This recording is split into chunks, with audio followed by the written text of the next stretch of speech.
How's it going, everyone? It's Sam. I'm just trying to get at people that are asking about leveraging their houses, getting personal loans, stuff like that to get their hands on more Bitcoin. And while I do think it makes sense to try to get your hands on some more Bitcoin, I've done a couple videos on that recently about how rare Bitcoin will be.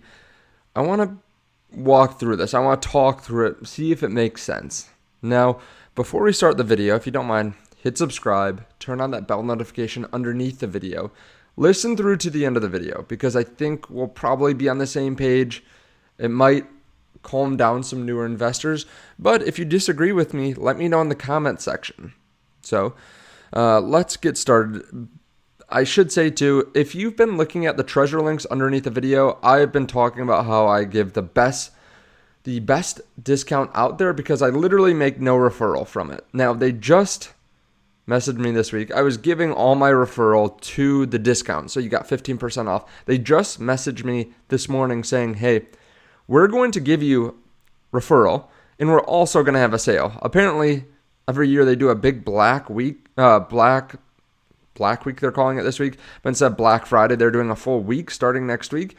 And last year they had like 30% off on their wallet. So I would, if you're going to buy one from here on out, I would wait a couple days. Still, if you bought it in the past, you had the best discount that was available. I'd wait a couple days though, and maybe start in 6 days, buy one, buy a second one if you want to diversify your holdings, or if you want to buy one for someone else, buy then because there should be some pretty nice discounts. And if you want to trade on leverage, Margex allows you to use different kinds of collateral for different trades, and it can be a way to amplify your returns. Of course, only do this if you're comfortable and you know what you're doing. And last thing, I've had a lot of people buy this Heatbit miner. If you use the link underneath the video, you'll get 5% back. And we're talking about or not 5% back, you'll get a 5% discount. We were talking yesterday about how rare it will be to actually be able to mine Bitcoin. In 2060, there'll be less than one new Bitcoin a day. This thing will look like a beast with how much you're going to get now compared to how much the best miners will make in 20, 30, 40 years. And this is really a heater. Like if you need a heater and you also wanted to mine a little bit of Bitcoin on the side, check it out. It's not the most efficient miner because that's not really what they're trying to do. They're trying to create a really nice heater that also mines some Bitcoin. And there are different ways to buy it too. You can buy like half or pay half and then give up half the amount of the Bitcoin that it mines, stuff like that. So that's enough intro.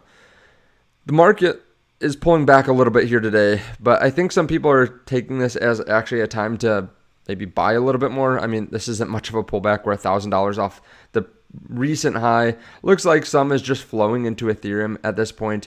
We've seen large inflows, and I've been talking about how rare it's going to be able to get your hands on some Bitcoin soon. You can see institutional demand is here. The weekly crypto asset fund flows report just came out, and we had $240 million flowing into Bitcoin, $50 million going into Ethereum, $12 million going into Solana. The inflows continue. This is nearly $750 million. It actually is more than that. About $750 million flowing into Bitcoin over the last 3 weeks. There's the Bitcoin halving coming up. There's a spot ETF that's going to be approved. So people are starting to wonder, how much Bitcoin should I really get? I just had someone that reached out to me and said, hey, should I take a personal loan to buy more Bitcoin? I'm talking about buying Bitcoin, but keep in mind, I do think it's important to stay diversified, like have some stocks, have some real estate, have some cash, buy some Bitcoin, because I do think Bitcoin's going to do extremely well. Like if I had to bet on one thing that I thought was going to do a 3x in the next couple of years, I would bet on Bitcoin. Now, that being said, there are some other assets that will outperform it.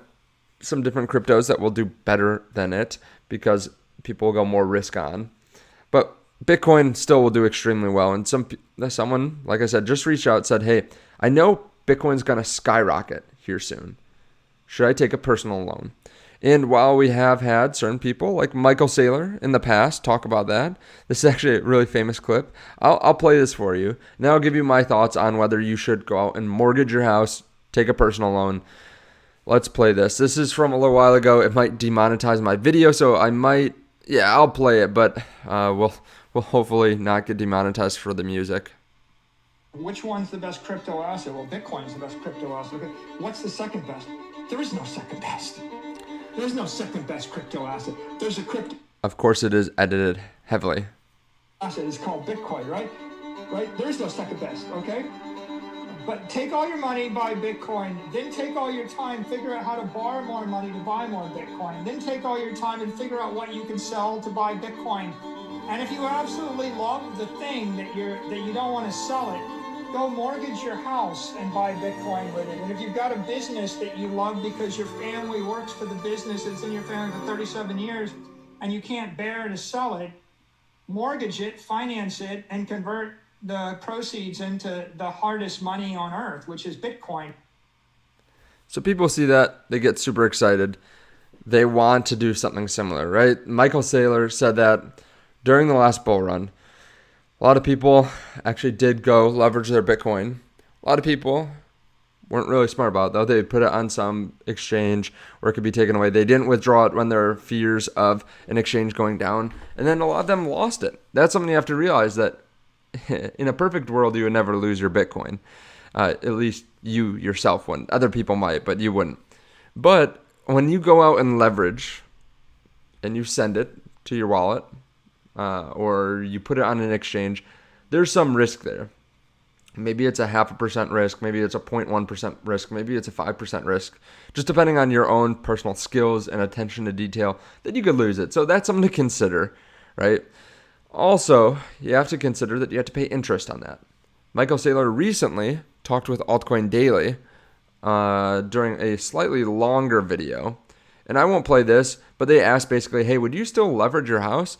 And he goes through it. He's very mathematical about it. The last video was kind of like a hype video. In this video, he says, well, last time I said that, mortgage rates were around 2.75%. So yes, if you had a paid off house, it would make sense to take your money out. And he says, I wouldn't just invest in Bitcoin. I think it makes sense to invest in a lot of things. If you need a car, take your money out and buy a car. Put it into other assets. Put it into Bitcoin.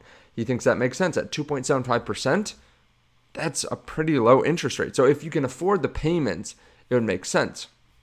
Now, they have been able to get Bitcoin at a very low rate. They've been getting rates significantly low, like 0%. And this is just me remembering exactly how someone phrased it to me. Should I take a personal loan to buy Bitcoin? But Michael Saylor bought billions of dollars of Bitcoin when we had very low interest rates. And that was genius. I mean, if I could go buy Bitcoin at a 0% interest rate and I don't have to pay it off for years, as long as you don't buy way too much that you can never recover from it if we stay sideways or fall down a little bit, I think it makes sense. Imagine you could buy, let's just say it was something similar to your income. Like if you make $50,000 a year, imagine you could buy $50,000 of Bitcoin at a 0% interest rate for 10, 20, 30 years. I think a lot of people would do that. Now, should you buy Bitcoin with a personal loan? I don't think so. Now, I want to say that for a couple different reasons. Now, it can be very similar for your mortgage. If the interest rate's too high, I think it can really hamper you. I think it can be a big stressor. If you go take a personal loan and you don't have much income, right? Because otherwise you could just buy more Bitcoin spot. There's a reason you're trying to leverage up. If you go take a personal loan, first of all, it takes a lot of time to get that all situated. So it's got to be a big enough one that's actually worth it. Not probably like a couple $100, not a couple $1,000 even. But if you do that, you have to start paying interest, 10, 20% maybe on a personal loan. And you have to make those interest payments, which could just go towards dollar cost averaging more Bitcoin. So you're betting on the fact that Bitcoin will go up 10 or 20%. It will go up more than that in the first year and every year after.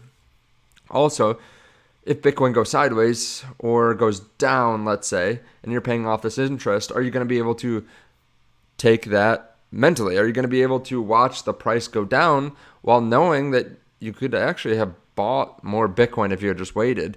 And you're wondering, okay, now if I took out a $10,000 loan, now it's only worth $9,000, $8,000, $7,000. I don't make that much. I can't afford to buy that back if Bitcoin keeps on falling down. So then you sell at $6,000 or $7,000.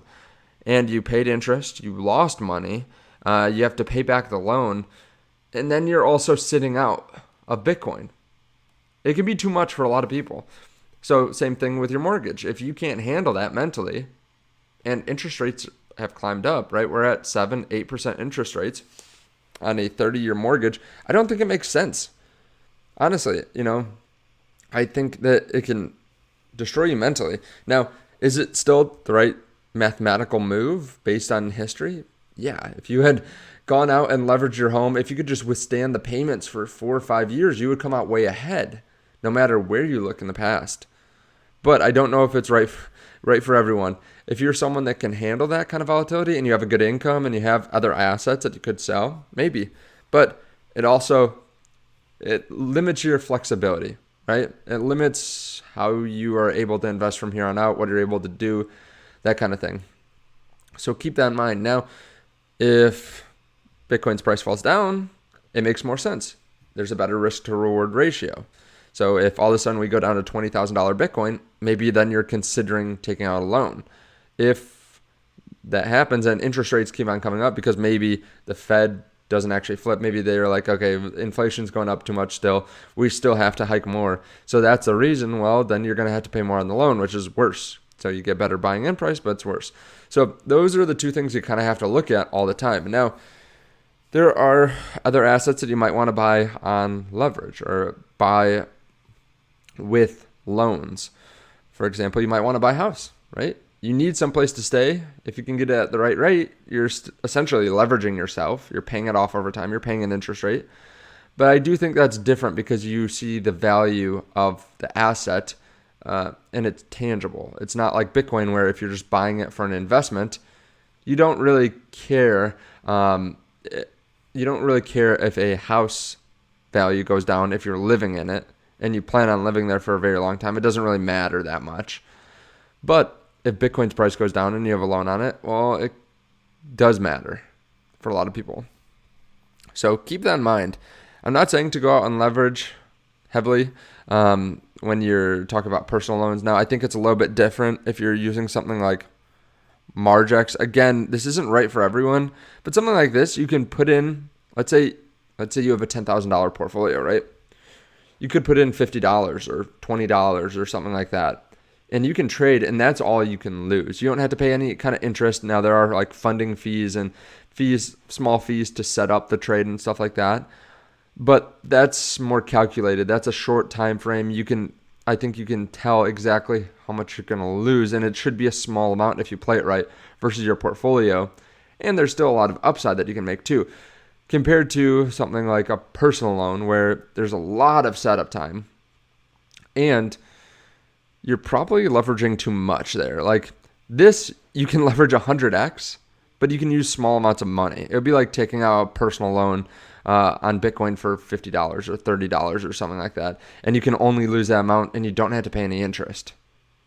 But you could leverage it up. So you could bet on the price of Bitcoin and see if it would go up, 5 or 10% spot, but you can make 100x on the leverage, right? Then you might want to do that, like on Margex. But again, it's really easy. You just have a transfer over and then you can start trading, as opposed to spending hours and hours and putting your credit out there, having interest payments, all that. So let me know your thoughts on all this underneath the video. Do you think I explained this well? Do you think I'm on the right track, that you should not go out and get personal loans or leverage, get mortgages, that kind of thing? Let me know your thoughts. Thank you so much for watching. I really do appreciate it. I do think very highly of Bitcoin and I am very bullish on Bitcoin, but that doesn't mean that I'm going out and putting all my cash into Bitcoin at any one time. I continue to buy more and more over time and get paid in Bitcoin as well. But again, I think you have to realize that maybe that's the best mathematical thing to do, but mentally it's really hard to withstand. Let me know your thoughts. Thank you so much. I appreciate it. I'll see you in the next video.